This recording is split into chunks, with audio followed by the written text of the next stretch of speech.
皆さん、こんにちは。မင်္ဂလာပါ。အခုကတော့ N3 ရဲ့ Speedomaster Reading video လေးတင်ပေးမယ်နော်။ဒါဆို Speedomaster Reading မှာဆိုလို့ရှိရင်ဘယ်ကနေစလဲဆိုရင်ဒီဟာပေါ့နော်ဒီ Nine Your Regai ဒီစာပိုက်ရဲ့အကြောင်းအရာကိုနားလည်အောင်လုပ်ခြင်း Tanbon လို့ဖတ်တယ် Tanbon ဆိုတာစာပိုက်အတူ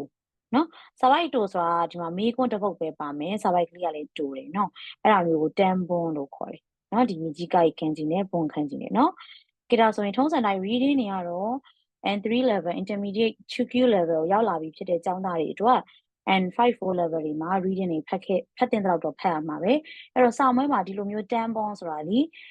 ၄ပုဒ်ပေါ့နော်အရှိမပုဒ်တို့၄ပုဒ်ပါတာပေါ့နော်ကြည့်ဒါဆိုရင်ဆရာကအရင်ဆုံး Mondai Ichi မေးခွန်းနံပါတ်1ကိုဖတ်မယ်ဖတ်စာအုပ်ရဲ့စာမျက်နှာကသူဘယ်လောက်မှရှိလဲပြော Niju Rock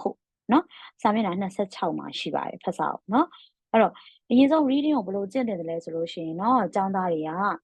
ဒီ video တက်မကြည့်သင့်ဘူးကိုယ့်ကိုအရင်ဖတ်တင်တယ်နော်ကိုယ့်ကိုဖ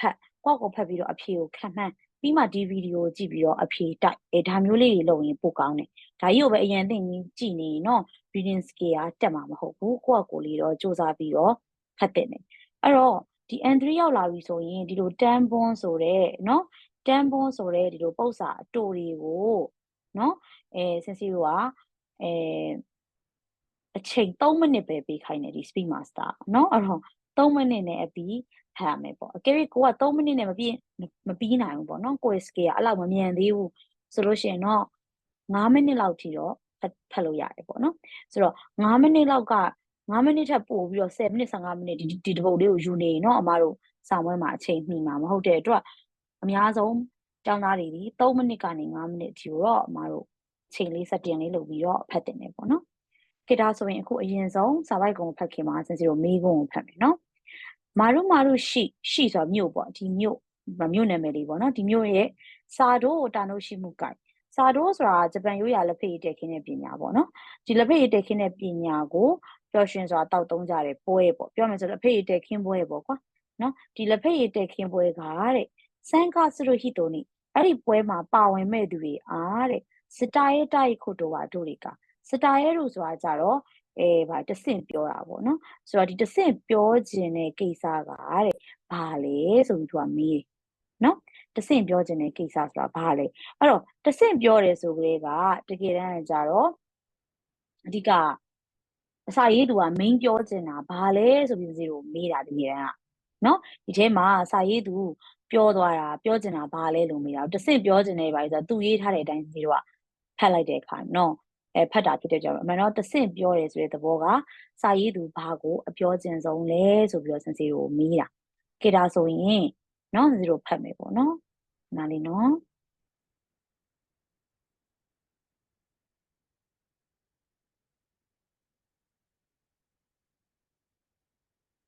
ဟိုက်ကဲဒီမှာ highlight ကလည်းတားလို့မရဘူးဖြစ်နေတယ်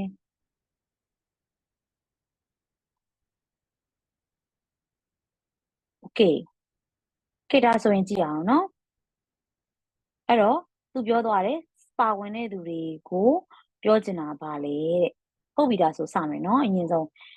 စာတို့ကျော်ရှိစနိစံကာဆူရခတာရဲ့ဒီစာတို့သင်တန်းကိုပါဝင်ကြမယ်ပုံကိုယ်ကိုပြောချင်တာပါတဲ့ဘာပြောလဲဆိုလို့ရှိရင်စာတို့တော့တာနိုရှိစာဝဒီစာတို့ဆိုရယ်လက်ဖက်ရည်တက်ခင်းတဲ့ပညာရဲ့ပျော်ရွှင်မှုကပါလဲဆိုရင်ယူခရစ်စတာဂျီကန်ကယူခရီအေးစစ်စစ်ပေါ့နော်အေးစစ်စစ်လေးဒီကုံဆုံးရမယ့်အချိန်လေးတွေကိုအာကြီးဝရဲတို့နော်အရသာခံစားနိုင်တယ်ဆိုတဲ့ကိုတိုတဲ့ကိစ္စလေးဖြစ်ပါတယ်ဆိုတော့ပြောချင်တာစာတို့ဆိုရယ်ဒီလက်ဖေးတက်ခင်းခြင်းပညာမှာဒီလက်ဖေးတက်ခင်းတဲ့ပွဲပေါ့လေနော်အဲ့ဒီပွဲမှာလာပြီးတော့တောက်သုံးတဲ့သူတွေအတွက်ပျော်ရွှင်မှုဆိုတာဘာလဲဆိုရင်အချိန်ကိုအေးစစ်စစ်လေးကုံဆုံးပြီးတော့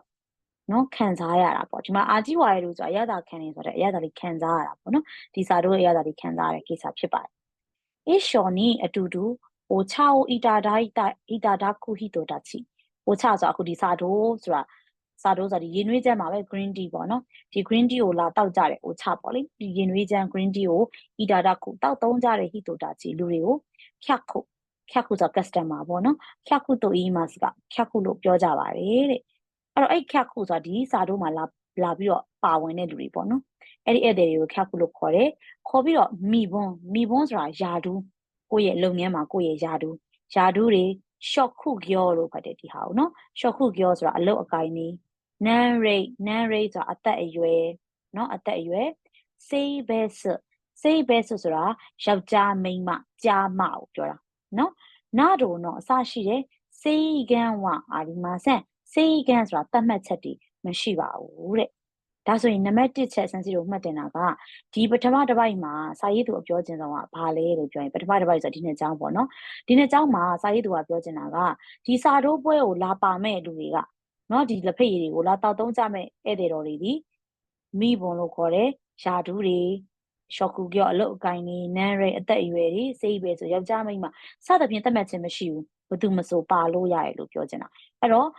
မောင်လေးညီမလေးတို့ကကိုယ့်ရဲ့စာအုပ်ထဲမှာ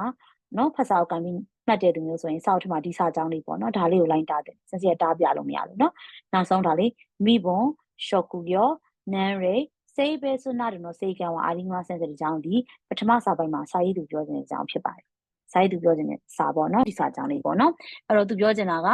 နော်လာပါမဲ့သူတွေဒီမှာတားလိုက်မယ်နော်ဒါဒီစေးကံဝအာရီမာဆန်နော်ကန့်သက်ထားတာတွေမရှိဘူးဘယ်သူမဆိုပါလို့ရတယ်ဟုတ်ပြီခေတာဆိုရင်သူကဆက်ပြောတယ်စိုးခိုတဲ့ကစိုးခိုဆိုတာအဲ့ဒီစာတိုးပေါ့နော်စာတိုးကျင်းပမယ့်နေရာမှာဆိုရင်စေးကြီးဆိုတဲ့နိုင်ငံရေးတွေခေးစားရေးဆိုတဲ့စီးပွားရေးတွေရဲ့ရဆိုတော့နှစ်ပေါ့နော်ရှာကိုင်းတော့မွန်တိုင်းနာတို့ကဒီလူပောင်အဖွဲ့အစည်းကပြဿနာအဆရှိတဲ့ဖြစ်နေတော့ဟာနာစာနိုင်တို့ရခုဆိုကိုအာဒီမှာမပြောရဘူးဆိုတဲ့ဂတိမျိုးရှိပါတယ်တဲ့ဟုတ်ပြီနော်ဝါဒိုင်းဆိုတာ topic အဲ့ဒီစာတိုးမှာပြောရမယ် topic ဆိုတာခေါင်းစဉ်ပေါ့နော်ဒီစာတိုးပွဲမှာအဲ့ဒီတွေကလက်ဖေးတောက်ရင်းနဲ့ပြောရမယ်ခေါင်းစဉ်တွေကဘာတွေလဲဆိုရင်စာတိုးတော့ခုတိုးဒီလက်ဖေးတဲ့ခင်းတဲ့ပညာအကြောင်းပြောလို့ရတယ်ဟာနာပန်းနေရယ် gay jutsu အနုပညာတွေနော်ခုတိုနာတို့အဲ့ဒါပြီးမှာအဲ့လိုကိစ္စတွေကိုရွေးချယ်ပြီးတော့ပြောရပါမယ်ဒါဆိုဒုတိယချက်နဲ့ဆန်စီကိုမှတ်တင်တာကဒီ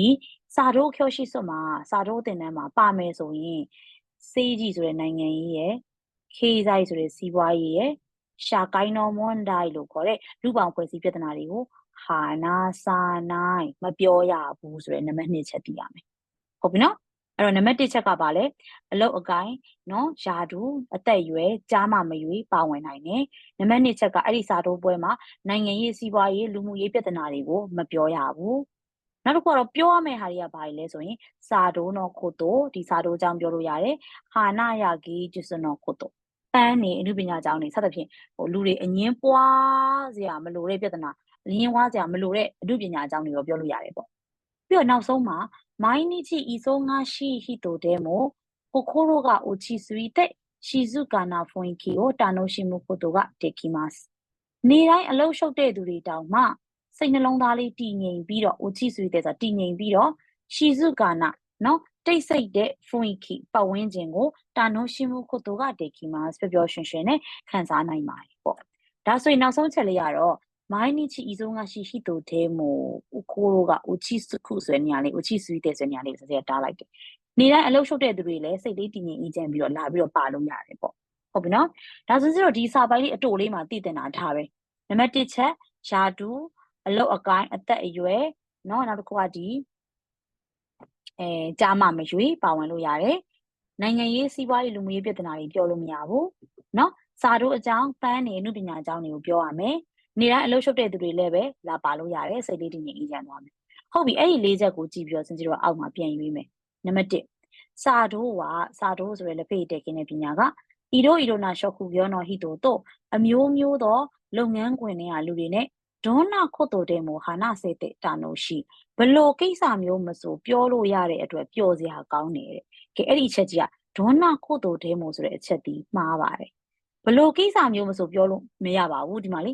နိုင်ငံရေးစီးပွားရေးလူမှုရေးတွေပြောလို့မရဘူးလေဟုတ်တယ်နော်အဲ့အတွက်နံပါတ်1ကိုစင်စီရွေးလို့မရဘူးဒါဆိုနံပါတ်2စာတိုးဆိုတဲ့ဒီလက်ဖေးတဲ့ခင်းတဲ့ပညာကရှာချောရှာအင်းတိုရှိယော်ရီခိုတိုးမို့နော်ကုမ္ပဏီဥက္ကဋ္ဌကုမ္ပဏီဝန်ထမ်းတက်ကြီးရွယ်အိုတွေကလေးတွေဓာတ်တွေထဲမှာဘသူမဆိုအရှော်နီတာနိုရှိမယ်လို့အတူတူပျော်ရွှင်စွာနဲ့ခံစားနိုင်ဓာတ်တွေထဲမှာဘသူမဆိုပျော်ရွှင်စွာခံစားနိုင်တယ်အဲ့ဒါကတော့မှန်တယ်နော်ဒီမှာဆိုလေဘသူမဆိုခံစားနိုင်တယ်ဒီမှာလေနော်ယာတူတို့အလုတ်ကိုင်းတို့အသက်ရွယ်တို့ကြားမတို့ကန့်သက်ထားခြင်းမရှိဘူးဆိုတော့ဘသူမဆိုပါလို့ရတယ်ဆိုတော့စင်စစ်အထင်ကတော့နိဗ္ဗာန်လေးကမှန်တယ်လို့ထင်တယ် ဒါပေမဲ့ဒါဆိုတေချာတော့အောင်စမ်းပံကိုဆက်ဖတ်ပဲနော်ခါခုကမင်းနာအိုနာကြီးခိုင်ရှာနော်ဟီတိုနာတာဧည့်သည်တော်တွေဒီမှာဒီဧည့်သည်ပေါ့နော်ဒီစာတုံးမှာလာပါတဲ့ဧည့်သည်တော်တွေကမင်းနာအားလုံးအိုနာကြီးခိုင်ရှာနော်ဟီတိုနာတာတူညီတဲ့ကုမ္ပဏီကလူတွေဒါဆိုရင်တော့ရှင်ငေါတော်နော်ဟာနာရှိကိုတယ်မို့ဓာကြီးကြောဘူးဒါအလုတ်အကြောင်းတွေပြောလဲရတယ်တဲ့အဲ့ချက်ကြီးကမှားတယ်အလုတ်အကြောင်းပြောလို့မရပါဘူး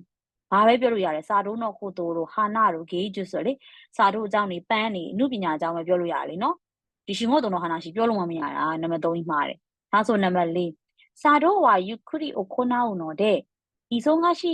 ဟီတိုဝတာနိုရှိမှုခိုတိုကတက်ခိနိုင်စာတုံးဝါတဲ့အေးဆေးလေးပြုတ်လောက်ကြတော့ကြောင့်အလုတ်လျှောက်တဲ့သူတွေတာနိုရှိမှုခိုတိုကတက်ခိနိုင်အလုတ်လျှောက်တဲ့သူတွေလာပါလို့မရဘူးတဲ့ဒီချက်ကြီးမှားပါတယ်အလုတ်လျှောက်တဲ့သူတွေပါလို့မရလို့မပြောပါဘူးသူဒီမှာရေးထားပါတယ်မိုင်းနီချီဤဆုံးကရှိဟီတိုတဲ့မို့နေတိုင်းအလုတ်လျှောက်တဲ့သူတွေတောင်မှကိုတို့ကဦးချီဆိုတဲ့စိန်လုံးသားလေးတီးငိမ်ပြီးတော့နော်ဒီရှိစုကနာတိတ်ဆိတ်တဲ့ဖွင့်ခီပတ်ဝန်းကျင်နေထားလေးကိုတာနိုရှိမှုခိုတိုရတယ်ဒီမှာလာပြီးခံစားနိုင်လို့ရေးထားတာအလုတ်လျှောက်တဲ့သူတွေလည်းလာခံစားနိုင်တယ်သူကဒီမှာပါလို့မရအောင်ဆိုတော့မှားတယ်ဒါဆိုတိကျတော့အဖြစ်မှန်တော့နိဗ္ဗာန်ပဲဖြစ်ပါတယ်ဟုတ်ပြီနော်ဒါဆိုရင်အခုဒီမွန်ဒိုင်အီချီမှာနိဗ္ဗာန်ကိုရေးထားတဲ့ကလေးတွေကမှန်ပါတယ်ဟုတ်ပြီနော်ကဲဒါဆိုစင်စီတို့နောက်ထပ်ဗီဒီယိုလေးကိုဆက်ပြီးကြည့်မယ်နော်မွန်ဒိုင်နေကိုဆက်ပါမယ်နော်皆さんお疲れ様でした